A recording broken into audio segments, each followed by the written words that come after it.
कभी कभी ਤੁਹਾਨੂੰ ਪਤਾ ਵੀ ਨਹੀਂ ਹੁੰਦਾ ਤੁਹਾਡੀ ਵਜ੍ਹਾ ਤੋਂ ਕਿੰਨਾ ਕਿਸੇ ਦਾ ਨੁਕਸਾਨ ਹੋ ਜਾਂਦਾ। ਮਿਸਾਲ ਦੇ ਤੌਰ 'ਤੇ ਹੁਣ ਰਕਸ਼ਾ ਵਾ ਗਲਤ ਸਾਈਡ 'ਤੇ ਰੋਕ ਕੇ ਸਵਾਰੀ ਲਾਉਂਦਾ ਪਿਆ, ਇਹਨੂੰ ਪਤਾ ਹੀ ਨਹੀਂ, ਇਹਦੇ ਜ਼ਿਹਨ 'ਚ ਵੀ ਨਹੀਂ ਹੈਗਾ ਕਿ ਇਹਦੀ ਵਜ੍ਹਾ ਤੋਂ ਕਿੰਨਾ ਨੁਕਸਾਨ ਹੋਣਾ ਔਰ ਕਿਹਦਾ ਨੁਕਸਾਨ ਹੋਣਾ।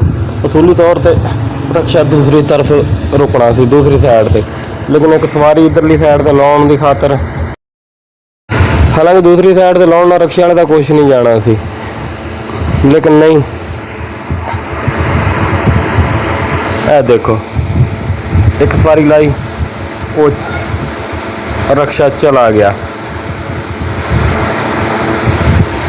ਇੱਦਾਂ ਜ਼ਿੰਦਗੀ ਦੇ ਵਿੱਚ ਵੀ ਅਕਸਰ ਸਾਨੂੰ ਪਤਾ ਹੀ ਨਹੀਂ ਹੁੰਦਾ ਕਿ ਸਾਡੀ ਵਜ੍ਹਾ ਤੋਂ ਦੂਸਰੇ ਦਾ ਕਿੰਨਾ ਨੁਕਸਾਨ ਹੋਇਆ। ਇੱਕ ਦੋ ਸਾਡਾ ਆਪਣੇ ਫਾਇਦੇ ਵਾਸਤੇ ਟਕੇ ਦਾ ਫਾਇਦਾ ਹੁੰਦਾ ਵਾ, ਲੋਕਾਂ ਦਾ ਬਹੁਤ ਜ਼ਿਆਦਾ ਨੁਕਸਾਨ ਹੋ ਜਾਂਦਾ।